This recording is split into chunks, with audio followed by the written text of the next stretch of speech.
Hello, this is Broadcasting 103. I'm Professor Tracy Savage, and this is my lecture video. By the end of this week, you will have watched this lecture video, which focuses on radio news, how to produce it, and how to deliver it. And then you're going to take a short quiz on radio news announcing. It covers the material that I'll go through in this lecture video. Then you'll submit an exercise called Live Radio News. You're going to be producing, writing, and delivering a 60 to 90 second live radio news update. This week, you're going to be watching an announcer profile presentation. And finally, you're going to be prepping for an exercise that you're going to be doing next week called TV News Live Shot. The instructions are included in this module. Be sure to read these instructions and complete the prep for next week's exercise. All right, so here's what I'm going to be discussing in this lecture video. I'm going to be talking about radio news, how to write news for radio, and how to deliver radio news. Then I'll be assigning you your exercise, live radio news, and I'll take you through the instructions. So this week, we're going to begin a 2-week discussion on broadcast news announcing. Why 2 weeks? Well, because there's so much information. While I will provide general information about working in the broadcast news industry, I'll have information during both of the weeks. When it comes to specific performance skills and requirements, I'm splitting up radio and TV. This week, I'll focus more on radio news announcing, and next week, I'll focus more on TV news announcing. The news business is awesome. It is one of the most exciting industries you can work in.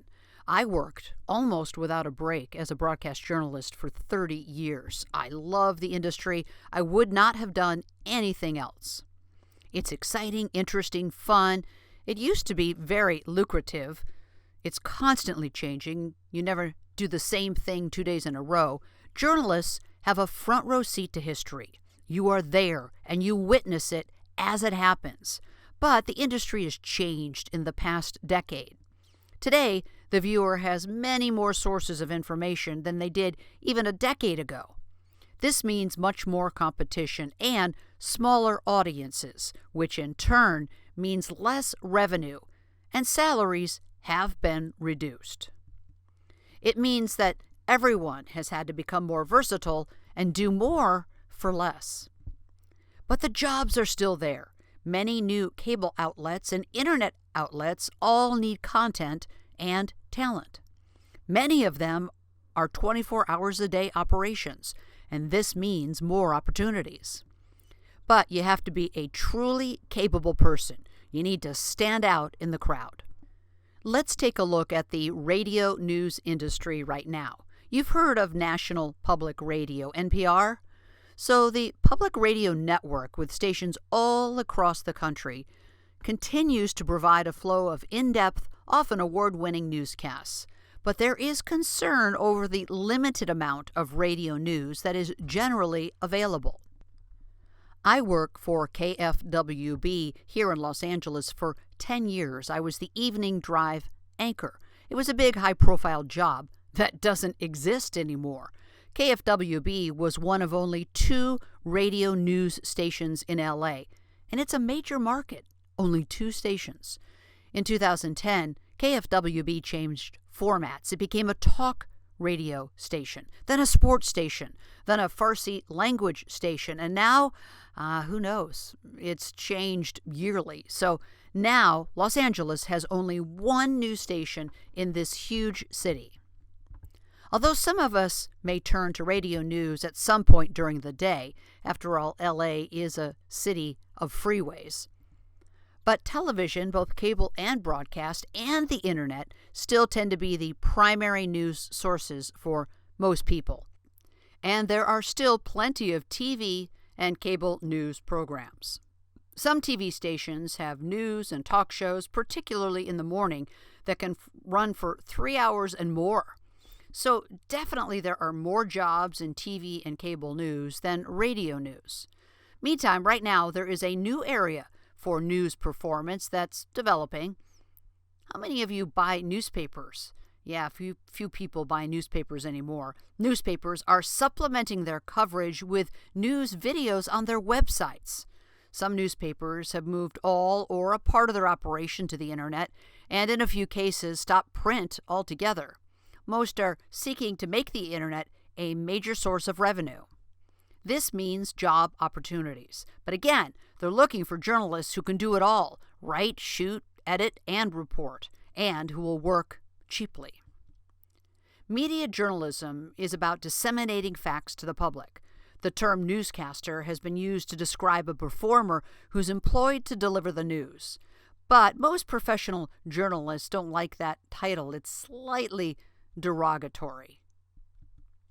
It suggests that the person is merely an efficient reader of a script.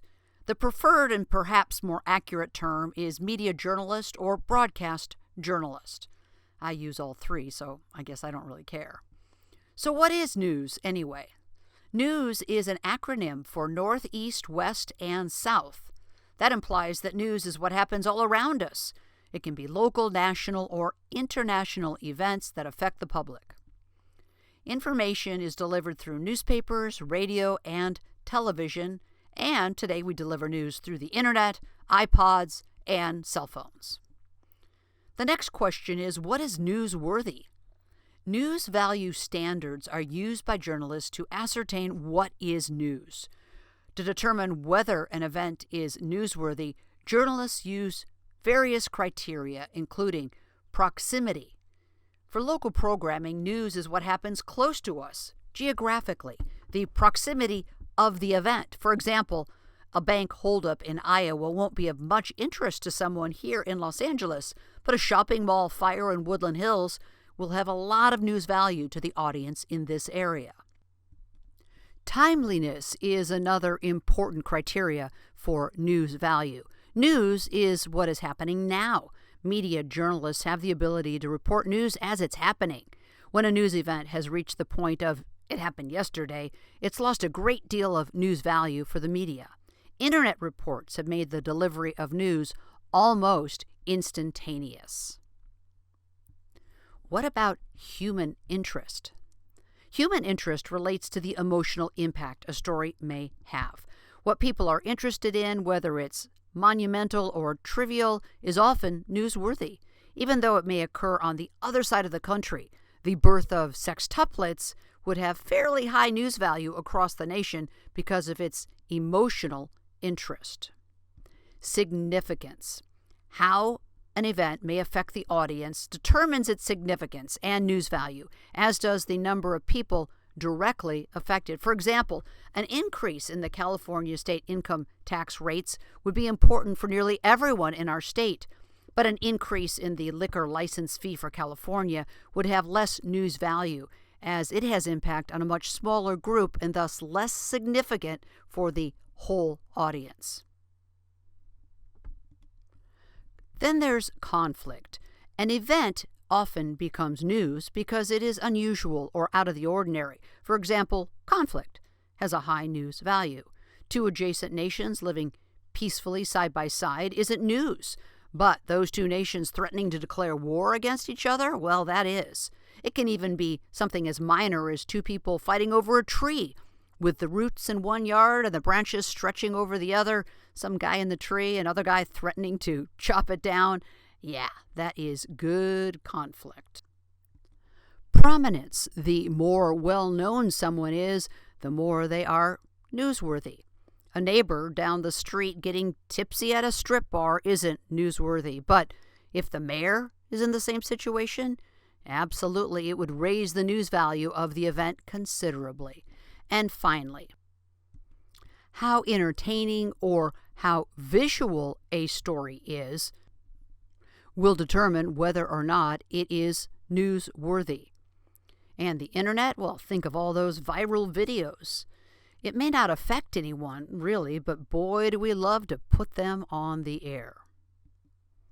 But what about, like, say, the Kardashians? Why are they newsworthy? One additional note about news. Most news stories are categorized as either hard news or soft news. Hard news is what most people think of when they say news. A bank robbery, maybe a plane crash, or an increased trade deficit. It has the potential impact on the listeners and is information they should know. Soft news is sometimes called feature news and is information that might be interesting or even enjoyable to know about. It has far less impact on the listener. Soft news is usually not dated. It's a feature story that could air at any time, such as maybe tips on how to prevent frostbite. That would make a good soft news story in Denver, Colorado. The criteria that makes a good broadcast journalist include both physical and personal qualities. In addition to all of the attributes we've noted earlier in the semester as important for a media performer, such as appearance, voice, and personality, the broadcast journalist has to pay special attention to factors that build a credible and authoritative style. Credibility is the degree to which the audience perceives you as reliable and trustworthy, and it's absolutely essential for a journalist. Credibility is established by the way you report stories, your history of accuracy, and how you present yourself. In radio, this authoritative presence is communicated to the listener in a large degree by the announcer's voice. Your news voice needs to convey a serious tone, to be clear and free from accents, and to always utilize correct pronunciation. Although a music announcer may try to develop a peculiar style with a distinct mannerism, a news announcer should have a style that is unobtrusive. Any mannerism can be distracting and get in the way of the message, which is the news. The tone of voice should be sincere and show interest in the story. The wrong inflection can make it seem as if the news person is making fun of the community or the person in that community. That never flies. Clearly articulating words and correctly pronouncing local names are musts. Listeners expect that the pronunciations they hear in a newscast will be accurate. Mispronunciations or slurred or mumbled words will greatly damage your credibility and the news effort at your station. For the television and cable newscaster, appearance will be an important criterion. You have to be telegenic, and we're talking manner of dress, hairstyle, and other physical characteristics. The best rule of thumb is to be well-dressed, but conservatively. Have you seen local news lately? Flashy colors or complex patterns may cause camera problems, and some colors may be inappropriate if chroma key technology is being used. Bright jewelry can also cause camera glare and can be magnified on camera, so basic conservative jewelry is best. Hairstyles are also important, and if you're on the air, don't do anything drastic or extreme. I once parted my hair on the other side and got dozens of angry calls. Some employment contracts actually forbid extreme changes of hairstyle without management permission. If you're serious about being a TV newscaster, you gotta look that part. Contact lenses are probably better than glasses. Glasses often cause glare and also present an obstacle between the newscaster's eyes and the TV viewer. But hey, looks aren't everything. A solid, broad-based education is also very important for a newscaster and helps build credibility. News stories cover a wide range of issues, and you must be familiar with topics from local governments to arts to education. You need a good knowledge of history and political science. You must stay up to date with current affairs. And then you need the basic skills that you learn in college, such as utilizing research techniques, formulating the right questions to ask, and knowing what you don't know. They all help to your credibility as a journalist. The news person depends on various sources of information to write the news. One critical source of information is the news agency wire service, such as the Associated Press or Reuters. These news services have reporters around the world and distribute various reports to stations that are members that subscribe to their service. Information is fed into the newsroom by computer and can include ready-to-read world and national newscasts, feature stories, sports, stock market information, entertainment news, and other broadcast-ready copy.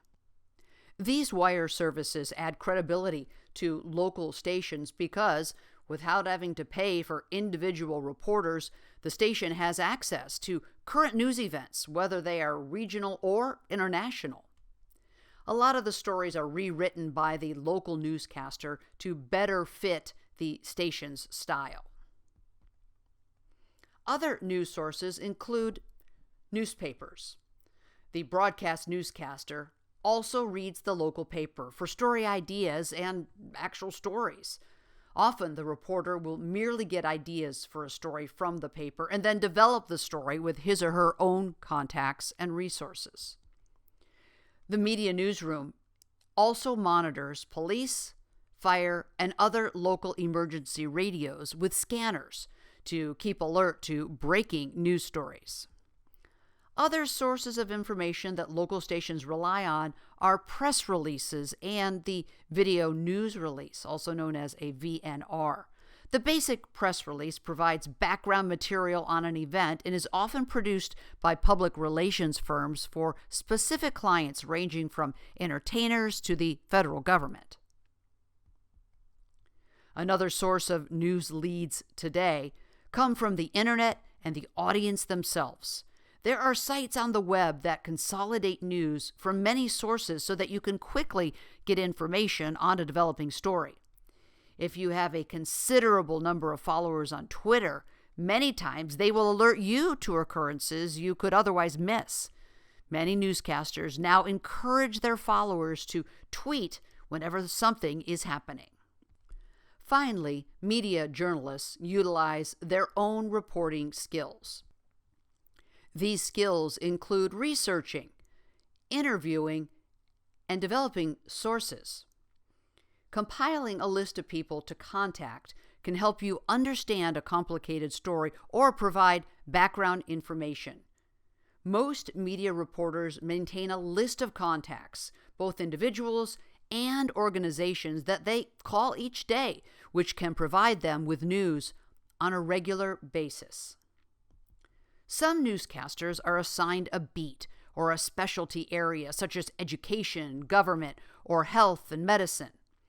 The reporter would need to acquire specialized knowledge in that area and would be expected to regularly contact sources to develop news stories. It's also a good idea to keep a future file, which can be as simple as a group of file folders labeled for each day of the month or some similar arrangement. In the folders, under the appropriate date, the journalist keeps possible future news story ideas. It could be a press release for an event taking place later in the month or a note about an important meeting happening next week. Writing in an appropriate conversational style is critical. A simple rule to follow is write the way you talk, also referred to as writing for the ear rather than the eye. You'll have to be slightly more formal and precise than you would in everyday conversation. For example, the use of slang or incorrect grammar is not acceptable. But remember that the words you write are to be heard by the audience, not read. Learning to write in this style takes practice. Here are some basic copywriting guidelines. Words must be simple and clear. Use short, precise sentences. Don't include too many facts because it's difficult to understand so much information at once. Round off numbers. For example, $2,586 should be written as more than $2,500. Avoid abbreviations and acronyms unless they are well known, such as Dr., Mrs., or FBI. News media writing should be concise, and you should learn to leave out unnecessary words, and use contractions. This makes the copy sound conversational and also keeps it short. Your news writing must be accurate. Don't write what you don't understand. If you don't understand it, chances are your audience won't either. Attribute ideas and quotes to the correct sources. Attribution means referencing the source of a news story or a statement within a story, such as Mayor Garcetti told reporters there would be no tax increase this year. Your source is Mayor Garcetti, and you're attributing the fact that there will be no tax increase this year to Mayor Garcetti. Keep attribution words simple, such as say or told or reported for indirect quotes, and in his or her words for direct quotes.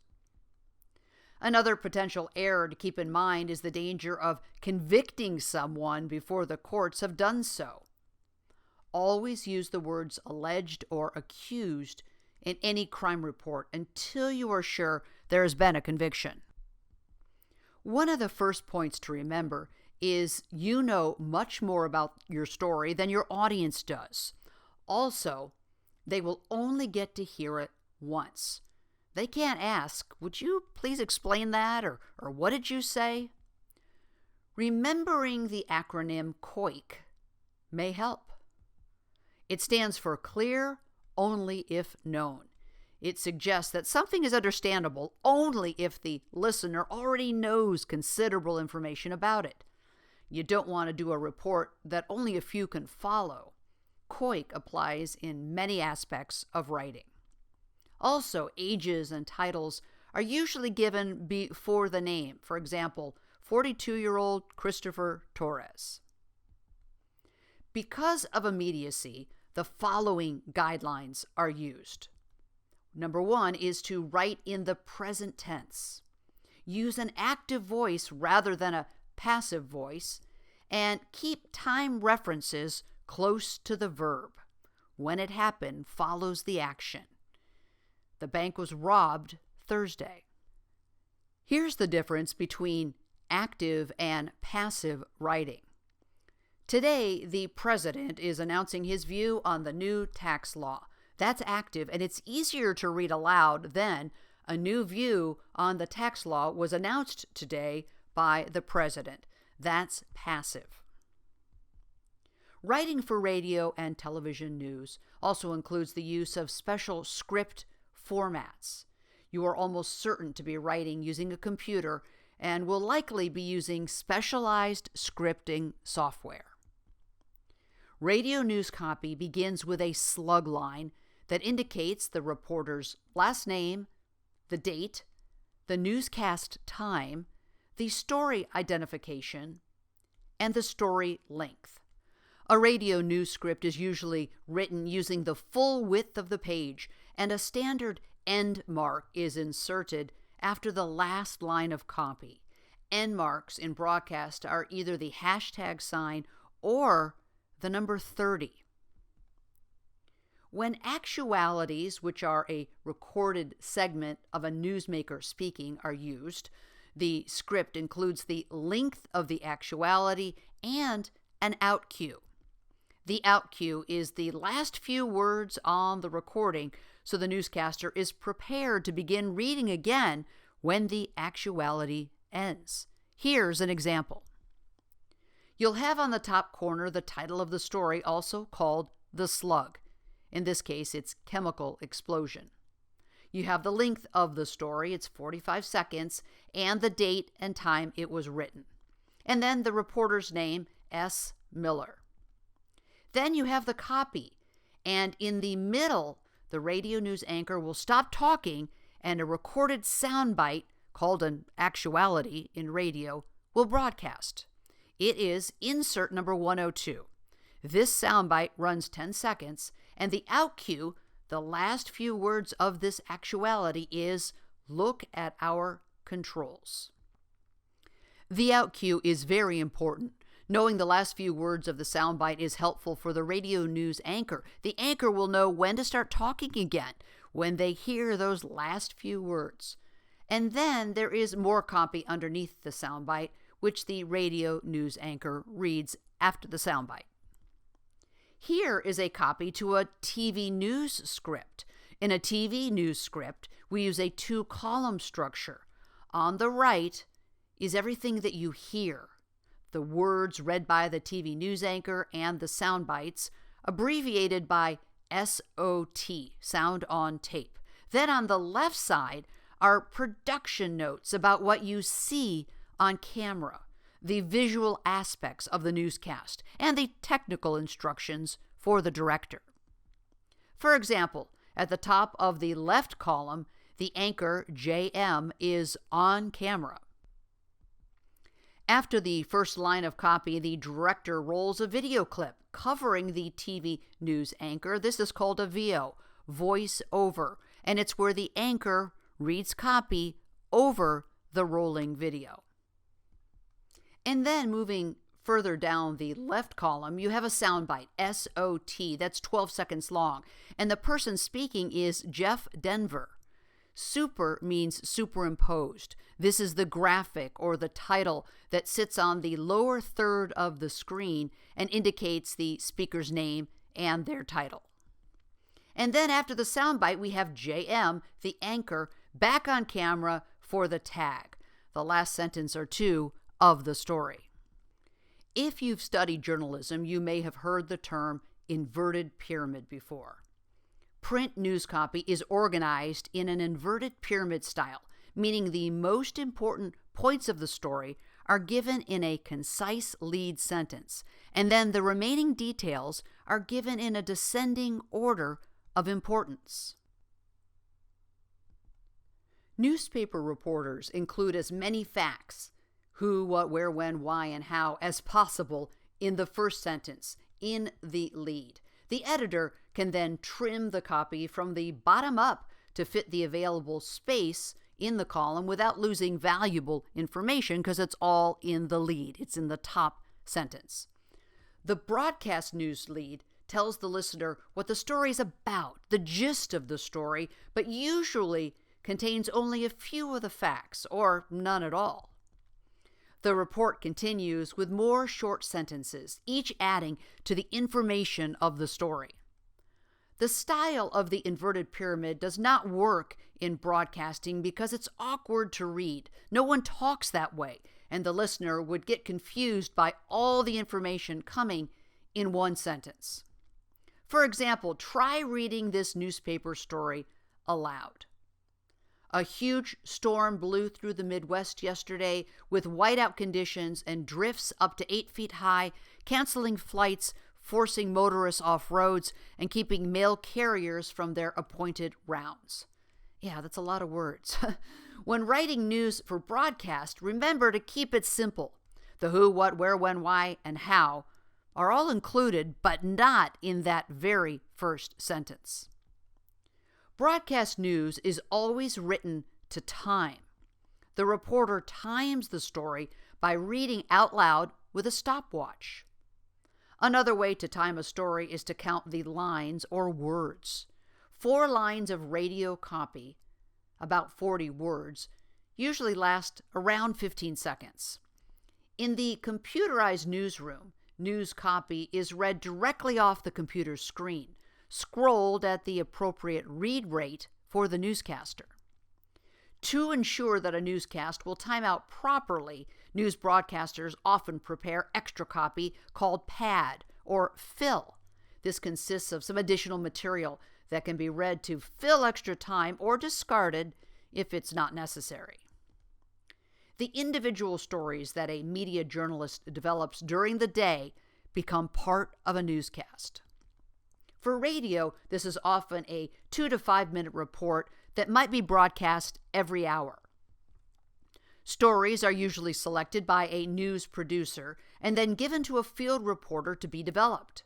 Once the stories are selected, their order is determined. This is usually referred to as stacking. If all the news is being produced locally, local news will usually come first, unless there is a national or international story of major significance. Some stations may first air a network newscast that covers the national and international news and then follow that with a complete local report. Usually traffic and weather are important aspects of the newscast, especially during drive time. The length of individual news stories varies from about 10 seconds to 2 minutes. The shorter stories are usually straight reading and are preferred for radio. In broadcast journalism, time is important. If stories are 30 seconds each, the number of stories that could be covered in a 5-minute radio newscast is only 10. If commercials, weather, and traffic are included, the number of actual news stories declines. Therefore, reports are often less than 30 seconds long. Since radio is an auditory medium, radio news should employ as many actualities as possible. Those are the sound clips, right? It's not just anchors talking. During editing, sound is worked into the news program in several forms.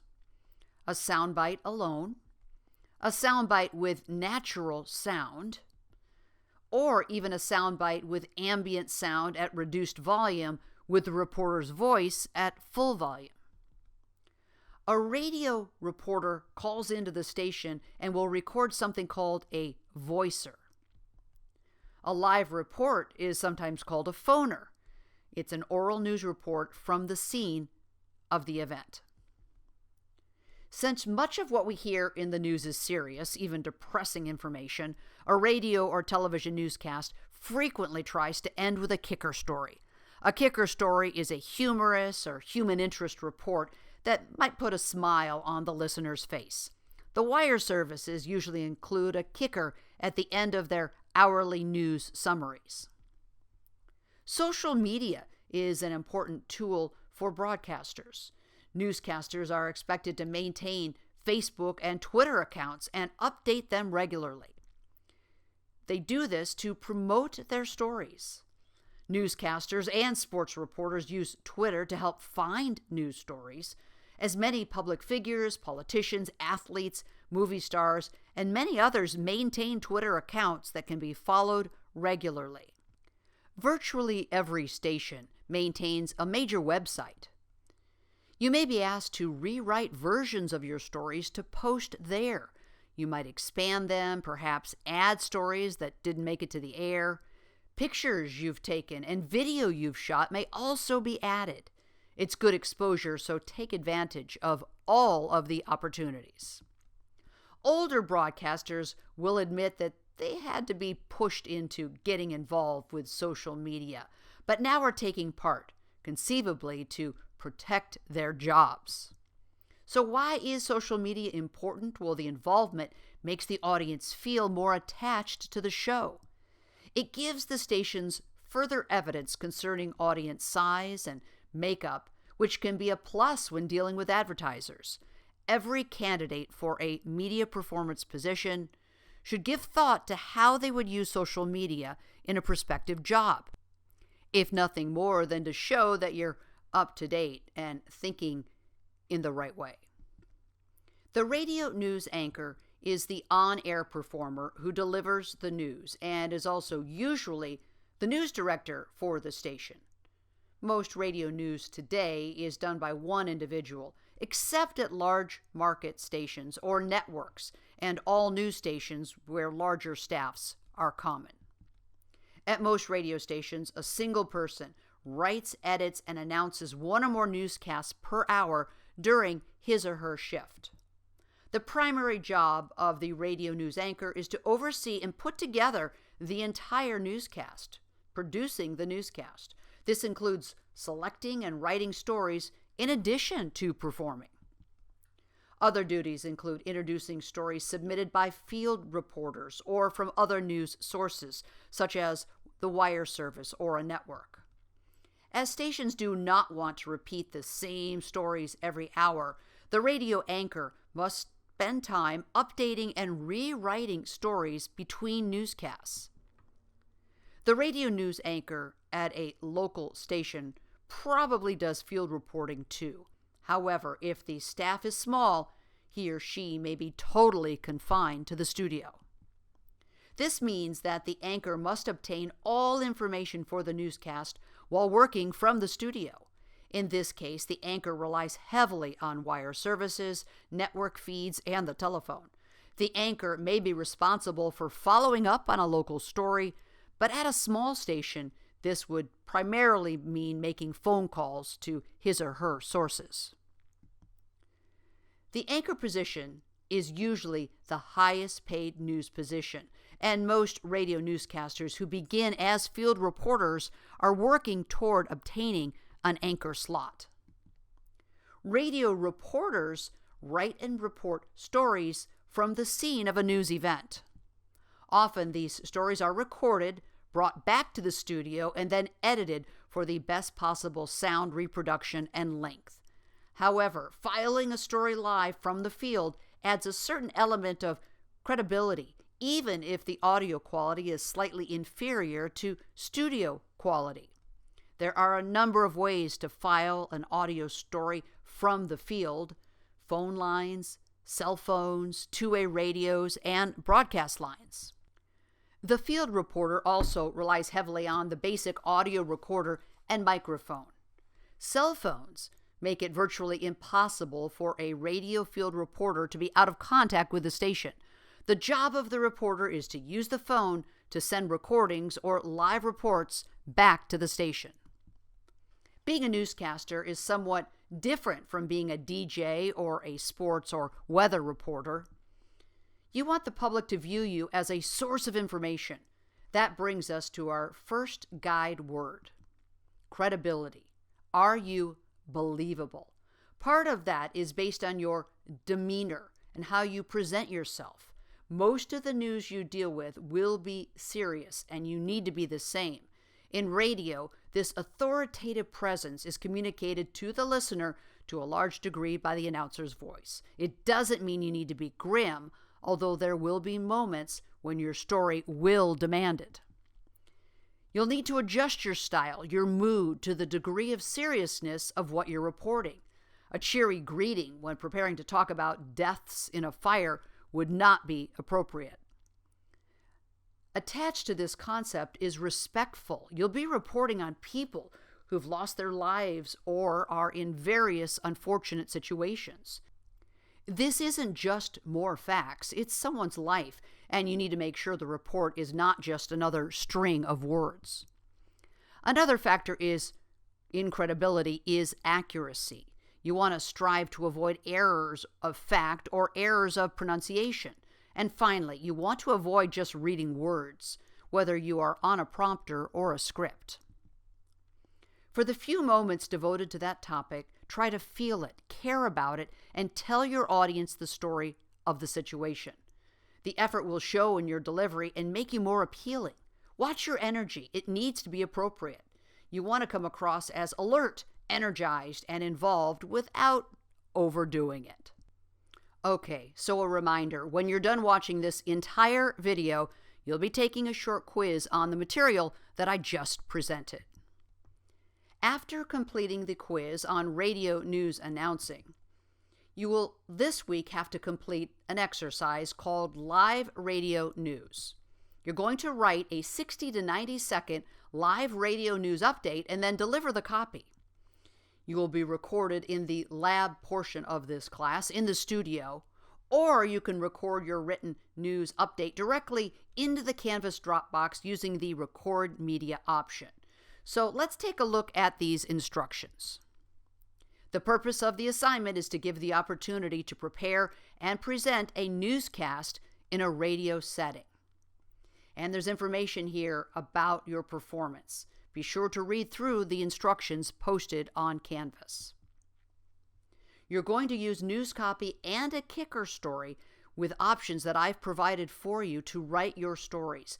Don't let your newscast run longer than 90 seconds. Time it out in advance before you hit record.